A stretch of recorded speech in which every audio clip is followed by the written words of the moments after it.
A Seattle legend has entered the transfer portal. Mark Few and Gonzaga must make him a priority target in order to fix their outside shooting woes.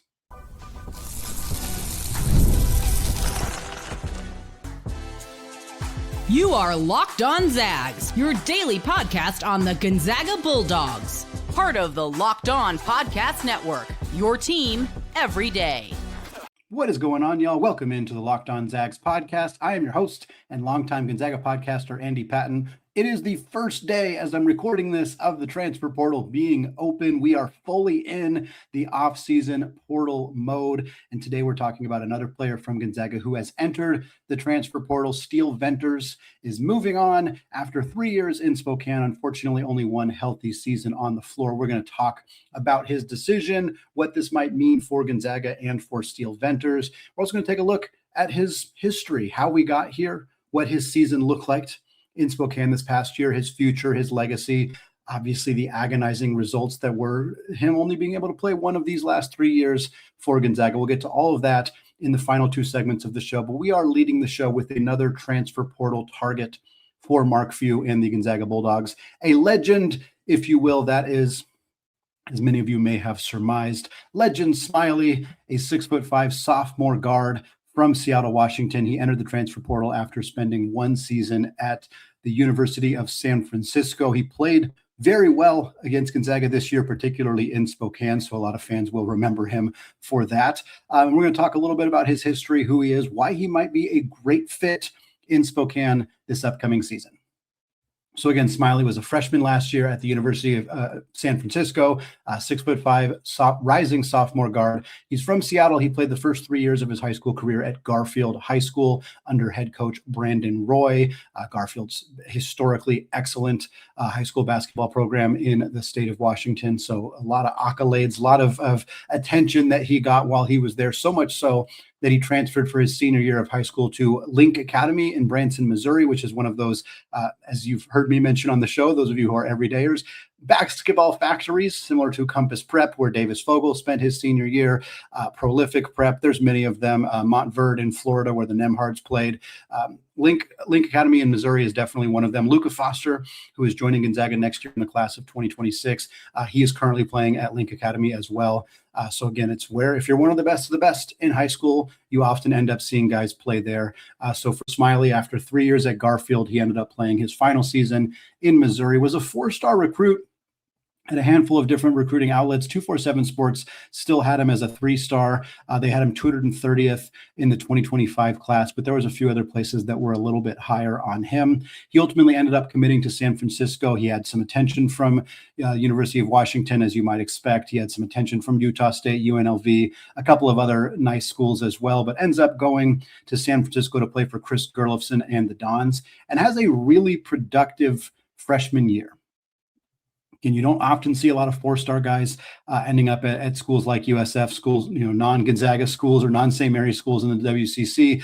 But he made an impact right away for this USF program. Played 33 games for the Dons, started 14 of them, 21 and a half minutes per game, averaged 8 points, 2 rebounds, and a half a steal per game. Shot 53% on his two-pointers on just under two-point attempts per game. So not a very high volume 2-point scorer. But Gonzaga's not looking at Legend Smiley because of his 2-point shooting. They are looking at Legend Smiley because he was a sniper from beyond the arc. As a 3-point shooter, Legend Smiley shot 42% from the perimeter, and that was on 4 3-point attempts per game. So in 21 minutes per game, he took 4 threes a game. That is a high volume. Like we've seen some high volume guys who shoot 6.5, 7 3-point attempts per game. In 21 minutes, 4 3-point attempts per game is a pretty darn high volume. You can extrapolate that out to, in a per 40-minute basis, that's close to like 7.5 3-point attempts per game. So he's a high volume shooter. 42% is obviously extraordinarily good. He also shot 87.5% from the free throw line. Again, a small volume there because most of his shot attempts came from beyond the arc, so not getting to the line all that much, but free throw rate tends to correlate with 3-point percentage. So means that 3-point rate is probably pretty legitimate at 42% because he was delivering at the free throw line as well. His season started with him coming off the bench. Again, a lot of freshmen end up coming off the bench early in their careers. San Francisco dealt with a ton of injuries last year. Tyrone Riley missed some time. Mookie Cook missed some time. So Smiley was kind of in and out of the lineup for them at times. In his first 18 games with San Francisco, while he came off the bench in all of them, he was still playing 17 minutes per game. So he had a quality role, averaging 7.5 points, shooting 36.5% from three. So he was a big time contributor for San Francisco right out of the chute under Coach Gurleson last year. He then had a 16-point game at LMU on January 18th, one of his best performances to date of the season. And that was when Coach G made the decision to enter him into the starting lineup. From there, in the final 15 games of the season, he started 14 of them. The only game he did not start in that stretch was senior night for San Francisco. So for all intents and purposes, he became a starter full-time for San Francisco from that point forward. In those final 15 games, he started 14 of them, but he also played nearly 27 minutes per game. So he's playing about 17 minutes per game coming off the bench. That transitioned to about 27 minutes per game. And as you'd expect, his numbers ticked up from there. He went from averaging 7.5 points to just under 9 points per game, and his three-point rate climbed as well. In the first half of the season, when he was coming off the bench, he was shooting 3.7 threes per game and making them at about 36.5% clip. In the second half of the season, those final 15 games, he went from shooting 36.5% to 47.7%, nearly 48% on an even higher volume, 4.3 three-point attempts per game. Playing with better players, playing more of his minutes as a starter, alongside a great facilitator in Ryan Beasley, alongside a great scoring two-guard in Tyrone Riley.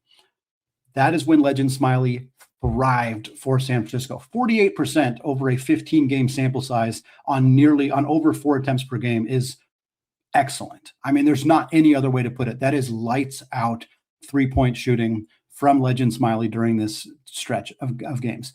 That included, as many of you will remember, January 24th, San Francisco at Gonzaga, a game that the Zags nearly threw away. Barry Wong's three-point attempt. If he had made it, they would have won. They were only lost by 2. If Wong had made that three in the closing seconds, this would have been a major loss for Gonzaga, as they have beaten San Francisco now, I think, 34 times in a row. That would have ended the streak. Smiley was incredible in that game. Career high 18 points, 5 of 6 from 3. Dude was absolute money in Spokane against Gonzaga. Again, Gonzaga did not defend the three ball well in that game. That is not a secret. But on the year, Gonzaga held opponents to 30.8% from 3. They were a very good defensive team on the perimeter all year long. And a true freshman in his first road game against Gonzaga in Spokane, he hit 5 of 6 from 3. This kid was not afraid of the moment whatsoever. He also had 18 points on 6 of 8 shooting from 3, along with a pair of steals in San Francisco's final game of the season, which was a loss to Oregon State in the WCC tournament. It was a must-win game, a crucial environment, and Smiley stepped up again as a true freshman to bang 6 threes and score 18 points again, a showing of how good he is, how confident he is, how talented he is, and how not afraid of the moment that he was in that game. Obviously, it did not result in a win for Oregon State. They lost that game by just 1. But Smiley was the reason that they were in that game and the reason that they nearly pulled off the victory there. One of many players from San Francisco to enter the transfer portal already, Tyrone Riley, who's getting attention from Kentucky among many other high-profile programs. Starting point guard Ryan Beasley and former Gonzaga target and former Oregon Duck Mookie Cook, all in the portal alongside Smiley. Personally, I am a little bit gutted for Coach Chris Gurleson, somebody that I have a lot of respect for, that I've spoken to many times on and off the podcast, and I'm sad to see this happen to their program. I'm sure he will be able to find ways to replace some of these pieces and still have a quality program next year in the WCC. But certainly interested in seeing if Legend Smiley would be interested in coming to Spokane, joining the new look Pac-12, and playing for the Gonzaga Bulldogs. Other programs we expect to be interested, again, all the schools that were interested in him out of high school, I don't see why they wouldn't still be interested here. That includes most notably Washington, who's already seen Zoom Diallo enter the transfer portal, JJ Mandikit enter the transfer portal. They're going to have basically an entirely new backcourt next year, and Legend Smiley coming home to Seattle is certainly something they would like to make happen.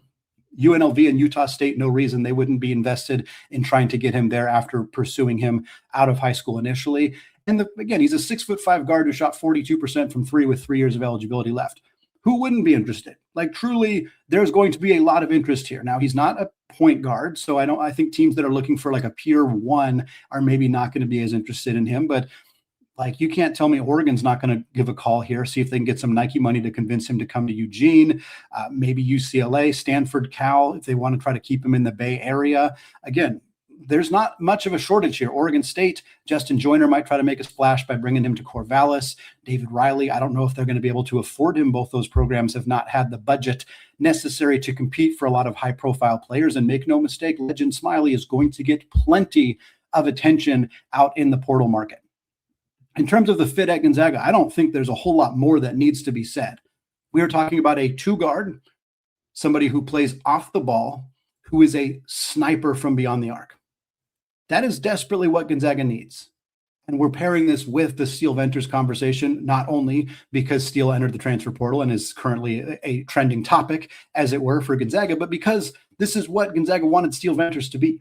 They did not need or ask Steele Venters to be a lockdown perimeter defender or a facilitator or a guy who crashes the offensive glass. Obviously, anything he provided there, you'd be happy about. But Steele Venters' job and one job only was to space the floor and knock down open shots, take gravity away from Braden Huff, create driving lanes for guys like Mario and Fogle and whomever else by being present on the perimeter and when getting the opportunity, banging open threes. Gonzaga needs somebody on this roster to do that. Again, they wanted Steele Venters to be that guy. They also wanted Adam Miller to be that guy. Both of them were unable to do it. Miller, because he shot 30% from three. Venters, will get more into it in the last two segments of the show. Smiley is that dude. He's got good positional size at 6'5".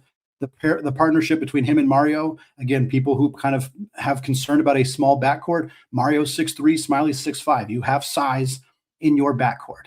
Now, Smiley's not a great defender. And having lost Innocenti, I do think that is something to pay attention to. Should Gonzaga land Legend Smiley and another more defensive-focused guard, cough, cough, Isaiah Harwell, cough, cough, I think you have a backcourt that pairs really well together. A lineup with Mario, Smiley, and Fogle and Braden Huff is nails offensively. If your final piece in that starting lineup is a defensive-focused center, that feels really solid. You need Smiley to improve defensively. You need Mario and Fogle to improve defensively, but I expect both of them will. They got better as the season went on. There's no real reason to think that they'll regress going into their sophomore seasons. And Mario, Smiley, and Fogle would all be sophomores. If you could keep that group together, man, oh man, that could be a really, really dynamic offensive trio for Gonzaga for the foreseeable future with Jack Cahill and Luka Foster coming off the bench as true freshmen next year. Really interesting player. He's not the flashiest name. It's not a Juke Harris from Wake Forest or Jackson Shellstad or some of those other names, Miles Bird from San Diego State, that are like the big names that everybody's pursuing. But Legend Smiley, with local connections, having played Gonzaga already, and just fitting to a T what they need out of the transfer portal in a bigger two-guard off the ball who can shoot it. I really like this fit a lot, and I think he would be a tremendous addition for Gonzaga next season. Well, like we said, we're going to talk about a player out the door for Gonzaga. That is Steele Venters. He becomes the fourth Zag to enter the transfer portal. More on his decision and a look at his lone, unfortunately, healthy season in Spokane. All of that coming up here in just a second. I'm Clea Butler, host of Locked On Women's Basketball, and this is Mazda's Women's Basketball Snapshot, celebrating the work no highlight reel can ever capture. UCLA made history by winning its first NCAA Women's Basketball National Championship, dominating South Carolina 79-51. The Bruins controlled the game from start to finish with elite defense and balanced scoring, finishing the season 37-1. Star center Lauren Betts was named Most Outstanding Player, leading a team effort that capped a 31-game winning streak. Under head coach Corey Close, UCLA secured a landmark title that has been decades in the making. These moments are earned off the clock, those long before the lights ever come on. The sweat, the fakes, the doubt, the scrapes. I'm coming back for more every time. Mazda puts that same drive into every detail. Wins define the moment. Putting in the work, that defines you. There's more to a Mazda because there's more to you.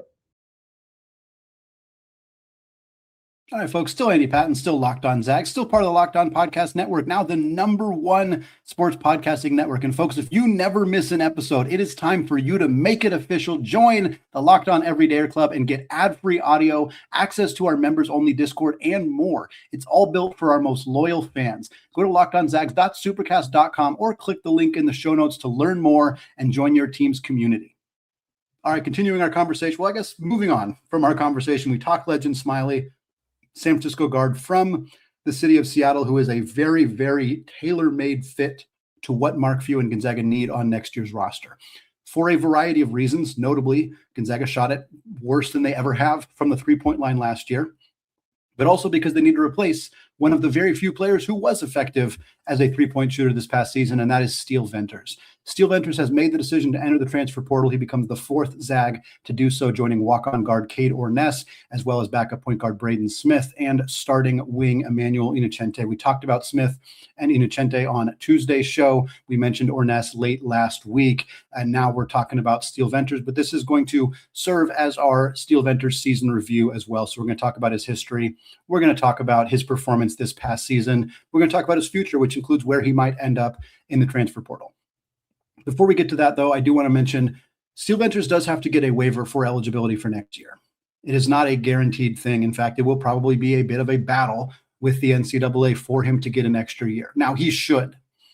And it is for a lot of the same reasons that Tyon Grant-Foster should have gotten an additional year of eligibility, and through a very contentious legal battle with the NCAA finally did. Here's the look at Venters' current situation. He began his college career as a redshirt freshman at Eastern Washington in the 2019-20 season. Yeah, that was a long time ago. That was his first year out of Ellensburg High School. He went to Eastern Washington, played for Coach Shante Leggins, more on that later, but did not play in the 2019-20 season. He was just your typical freshman redshirt, the way Parker Jefferson was this last year, the way Braden Huff was the first year of his collegiate career. The next year as a freshman, again, a redshirt freshman, Venters played 17 games, but that was the 2020-21 season. That was the COVID year. That year, in theory, does not count against your eligibility. That was the ruling that came down from the NCAA after that season was disrupted by COVID-19. So then you have the 21-22 season. That was Venters' big breakout year. He was all Big Sky player. He shot 43% from three. But most importantly for this conversation, he played 33 games. That year counts. That is the first year that should officially count against Steele Venters' eligibility. The next year, he played 34 games for Eastern Washington, won Big Sky Player of the Year. That year, he played, again, 34 games. That counts. So those 2 years at Eastern Washington should count against his eligibility. That's when he transfers to Gonzaga. And 2 days before the season begins, he gets hurt, suffers that ACL injury, misses every single game in the 23-24 season. So still only 2 years. While rehabbing that injury, he suffers the Achilles injury on his other foot, misses the entire 24-25 season, so that does not count either. Then this past year, he played 27 games for Gonzaga. We'll talk about the specifics of his performance this past year, but that obviously will count. So that is 3 years based on the NCAA's rules that should count against him. Part of the legal disagreement with Tyon Grant-Foster's case was his junior college years. That does not apply to Steele Venters. Every year is pretty cut and dry. Either he did not play a single game, or it was a COVID year, or he played. I mean, it's not that complicated. It sure looks on paper like there should be a fourth year here. The NCAA is going to fight this because he is entering what will be his 8th year of college basketball, or of college, I should say. His 8th year of college. Again, redshirted 1 year, COVID year is 2 full years at Eastern Washington is 4, 2 full years missed because of injury is 6. Last year at Gonzaga was 7. He would be entering his 8th year. The NCAA has a 5-year window in which to complete your 4 years of eligibility. They are going to fight this most likely. Venters' first step will be to apply for a waiver. There is a possibility that the NCAA will just grant him the waiver and let him play. There's also a possibility they don't. The inconsistency in terms of how they apply said waiver is part of the many things that people are very frustrated with the NCAA about. This seems like a case that he should be given the waiver. There are people who will say, oh, you're too old, blah, blah, blah, go work at a car dealership, whatever. There's no reason that Steele Venters should not get another year of eligibility. I don't care where it is. It's not going to be at Gonzaga, almost certainly, but he should get another year. People will point to the COVID year and say, well, now that should count against him. I don't think retroactively saying we're not going to count the COVID year for everybody except you makes sense. It's what they tried to do again with the Ty and Grant Foster situation, but to me, that's BS. If it doesn't count for everybody, it doesn't count for everybody. That includes you. So what this means, though, is if Venters applies for a waiver and is out available in the transfer portal, and a team decides to bring him in, and then that waiver is denied. This is exactly what happened to Gonzaga last year. They signed Ty and Grant Foster while he was in the waiver process. It was denied. They then helped him fight tooth and nail to the point of having to go through legal proceedings in order to get him eligible. So a team that signs Steele Venters out of the transfer portal has to know that that is a possibility, meaning they have to be willing to bring him in knowing, A, we might have to, throw resources at helping him get eligible. And also we may not win. We may have, spent time recruiting him, spent time bringing him onto campus, spent money in the NIL and not end up having him. And I think very unfortunately that hurts his market. That makes it harder for him to find a landing spot because the program has to be, there's going to be plenty of programs that want him and want his skill and want to bring him on board. But that is an added kind of fight that you have to go through that might spook some teams, or at least maybe not make them be as willing to offer you the full NIL that you may want or things of that nature. And I think that's just really unfortunate. Hopefully it's not the case. Hopefully he'll get enough traction, enough interest that somebody will say, yes, we're willing to pay you what you want from an NIL perspective, and we're willing to go to fight on your behalf if you end up needing that. But it does make things a little bit more complicated. We've already talked a little bit about his history, but just a tiny bit more here.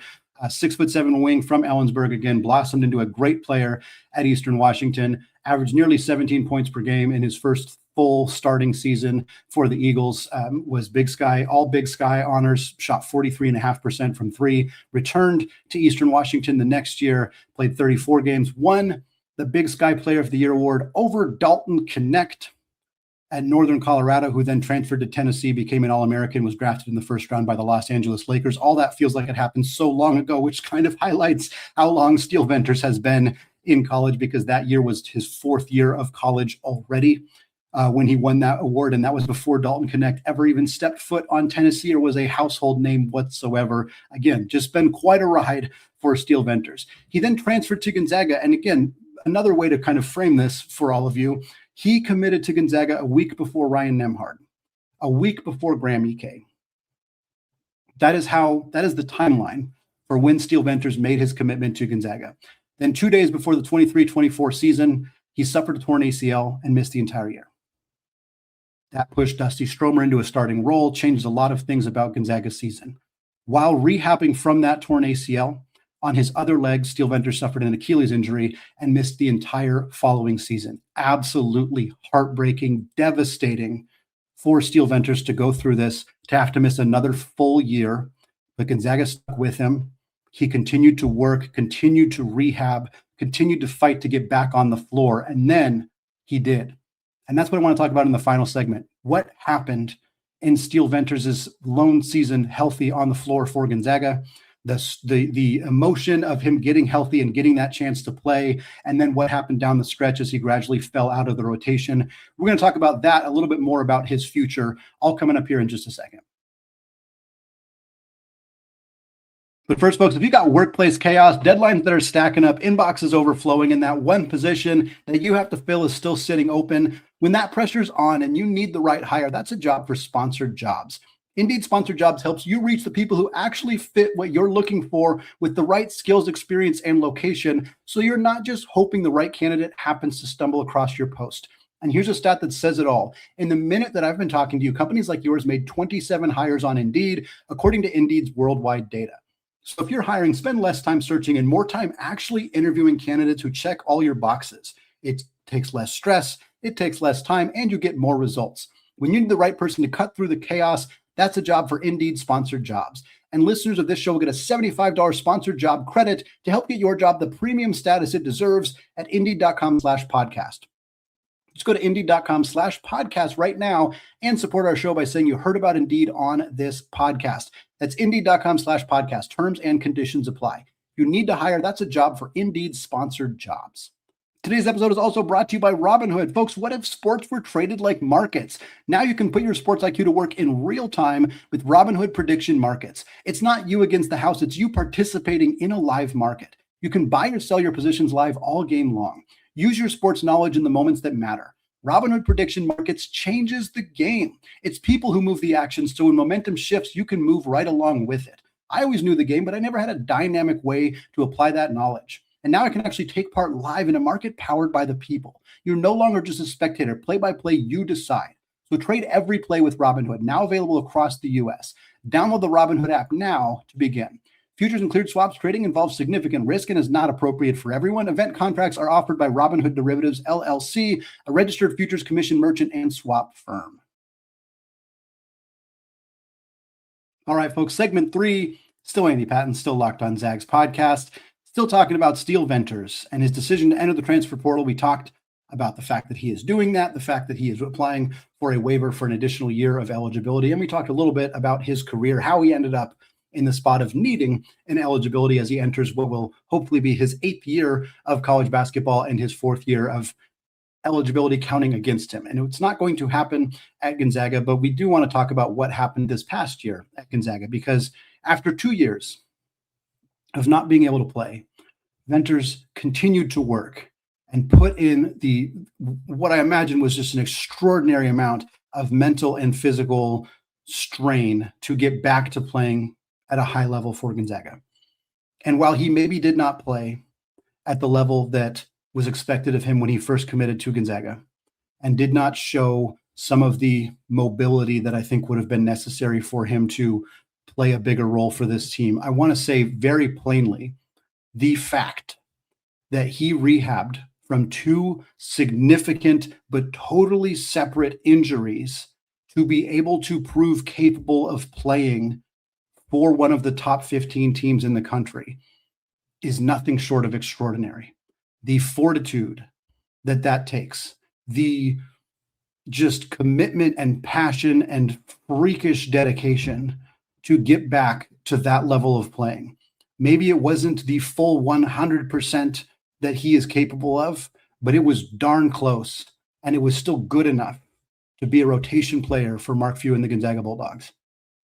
That's darn near as good as it gets, and he deserves an incredible amount of praise and adoration for the wherewithal and fortitude and just motivation to get to that spot.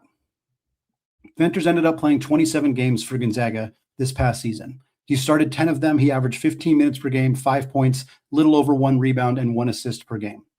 He only took 16 two-point attempts on the season, made 8 of them for 50%. A lot of them came in transition. One of them was a 2-handed dunk in that Campbell game, which is one of my favorite shots that I will ever remember. Truly, like outside of the Jalen Suggs and Jordan Matthews game winners and Strother and whatever else. Still, if we're talking just like a not important to the game script shot, Steele Venters throwing down a dunk against Campbell, proving that he can get up and hammer it down, was awesome. Truly, I will always remember that shot because of how cool it was to see him be able to prove that he can do that after the injuries that he had. More importantly, in terms of what he provided to the team, was not his 8 of 16 shooting on 2-pointers, but rather his 3-point shooting, which was just under 37% on the year, 3.6 attempts per game. He also went 10 of 12 from the free throw line. Kind of a slowish start for Venters.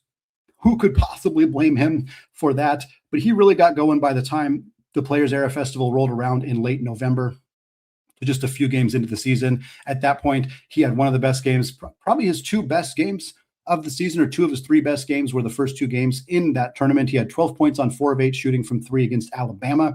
That was the best opponent Gonzaga played all year long, and he had one of his highest scoring games. That's fantastic. The next day, again, for a player coming off of this kind of injury, to be able to get back up 24 hours later against Maryland, he had 14 points. That was his season high, along with 2 steals and 4 of 7 shooting from 3. Did not shoot it well against Michigan, but I was going to say who did? Nobody did. We know that. Nobody did. But then he enters the starting lineup shortly after that in that game against Kentucky on December 5th. Starts 9 straight games. That included him going 12 scoring 12 points on 4 of 6 shooting against North Florida. And then his other season high, 14 points. Again, he had it against Maryland. He also had it against Oregon, 4 of 5 from 3 in that game. Also had a pair of assists. Really loved beating up on those not very good Big Ten teams with those 2 performances there. Then he stayed in the starting lineup for a while, but then he struggled in Gonzaga's games in the first week in January against Seattle and LMU. Also both games that Gonzaga just struggled, period. So at that point, because he shot 0 of 8 from 3 in those 2 games and was struggling defensively, he was not moving laterally very well. What was happening for Steele is teams were isolating him either in switches or just whenever they could, were taking him off the dribble. Steele was moving as well as he could, but frankly, he was getting blown by a lot of the time. And what that often resulted in was Steele using his hands to try to keep guys in front of him, which is sort of just a natural instinct. And I imagine for Steele, to some extent, he was not used to that happening. It's not like he was a great defender at Eastern Washington, but he was better than he showed at Gonzaga. Competition level was higher. And again, he was coming off of these 2 injuries. And so Steele was getting in foul trouble. And we're talking 2 fouls in the first 3 minutes of playing time a couple of times this year. And then he would get pulled, and then he wouldn't really get to come back in the game or ever establish a rhythm. So from that point, he fell out of the starting lineup and then started to gradually fall entirely out of the rotation for Gonzaga. In the last 10 games that he played of the season, he averages 2.5 points in 11.5 minutes per game. He only shot 32% from 3. So because he wasn't getting in a rhythm, he wasn't getting to kind of, take a shot or 2 and then start to find his rhythm as the game went on. He was pressing a little bit more. He wasn't knocking down shots. And then that kind of continued to spiral where now it's a point where, well, he's not doing the one thing that we really need him to do on the floor, and the defense isn't really getting better. And I think the main reason that his playing time fell was the emergence of Davis Fogle. That was a huge part of it. Braden Huff goes down. Fogle starts playing more minutes. Fogle starts playing better than Steele Venters. And then when Jalen Worley got hurt, they just needed Fogle and his size and his length and his defense more than they needed Steele Venters. And so they made the switch. And Venters, again, he didn't play in a lot of Gonzaga's games down the stretch. He missed 8 full games, and he wasn't hurt. He just picked up DNPs, did not play in those games. His last appearance of the season was senior night against the Portland Pilots. He hit a 3 late in that game to get on the scoreboard, which was fantastic. And that was it. He did not play in the WCC tournament. He did not play in the NCAA tournament. His career ended in Spokane with Gonzaga with that 3-point shot late against the Portland Pilots. And that's where I want to go now, because I think there's a good chance that that's where Steele Venters ends up. I don't have any inside information here, but Steele Venters played for Coach Shante Leggins at Eastern Washington. He is familiar with Coach Leggins, and it feels like the direction that Steele might go is a mid-major school, a school that has more of an opportunity for him to play big minutes, either as a starter or like a 6th-man gunner off the bench. And Portland offers that. Portland also offers a coach who is familiar with him. I think a coach taking a shot on him who doesn't know his story, doesn't know his injury history, doesn't know all that about him, and knows they're going to have to fight the NCAA. Like a random school that doesn't have any connection to him, just calling him out of the blue or calling his agent out of the blue and bringing him in feels kind of unlikely. But a coach who knows him, that might be more likely to happen. So I picked Portland as my kind of shot. I was going to say shot in the dark. It's not. It's a pretty boring prediction, for being honest, because of how obvious it seems. But that's where I think he might end up. And I think that'd be really cool to see him bookend his career playing for Coach Leggins and getting the opportunity to play real minutes for the Pilots.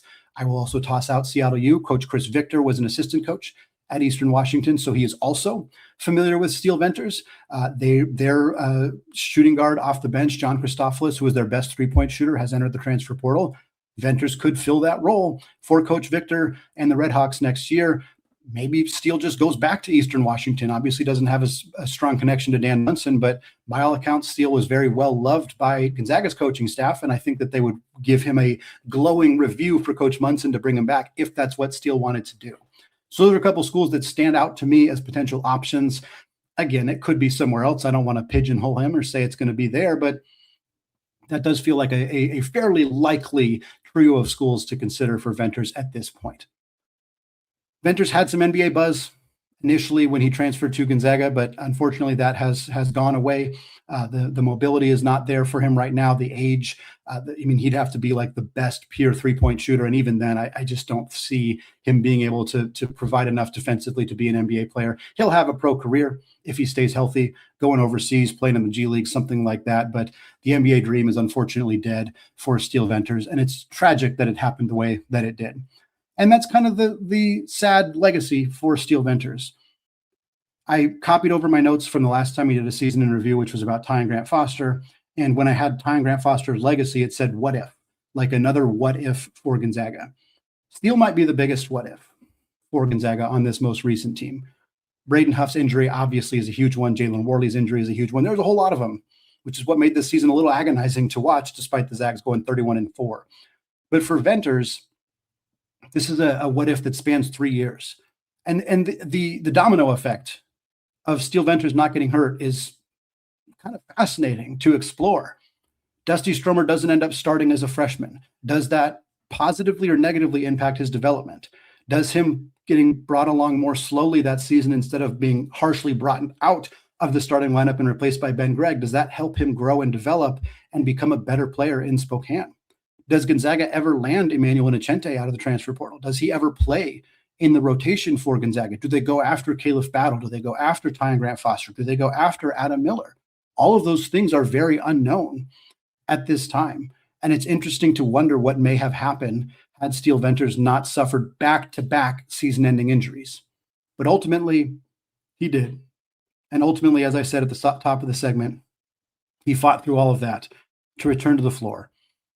I will not necessarily remember that he was, picking up DNPs down the stretch of this season.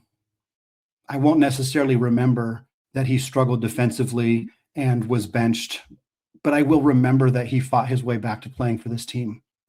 I will remember that after 2 years of sitting on the bench, he continued to work day in and day out to make his debut for the school that he grew up rooting for. And he got an opportunity to be a Gonzaga Bulldog, and not just a ceremonial Gonzaga Bulldog. He got an opportunity to start for a 31-win Gonzaga team, and he had earned it. And while the season did not go according to plan for Steele and for Gonzaga in a lot of ways, he earned his opportunity to be here. And that is a truly commendable story and one of the most inspirational stories in recent Gonzaga basketball history. And that is what, more than anything else, I will remember about Steele Venters and his time in Spokane. That's going to wrap it up for me today here on the Locked On Zags podcast. Folks, thank you so much for making the show your first listen or watch of the day. The portal's officially open until April 21st, so we're going to continue to talk transfer portal, targets for Gonzaga, players entering the portal, where they might end up. We're going to have all of that and more over the next couple of weeks here on Locked On Zags. Thanks again, folks. Have a fantastic rest of your day. And, of course, as always, go Zags.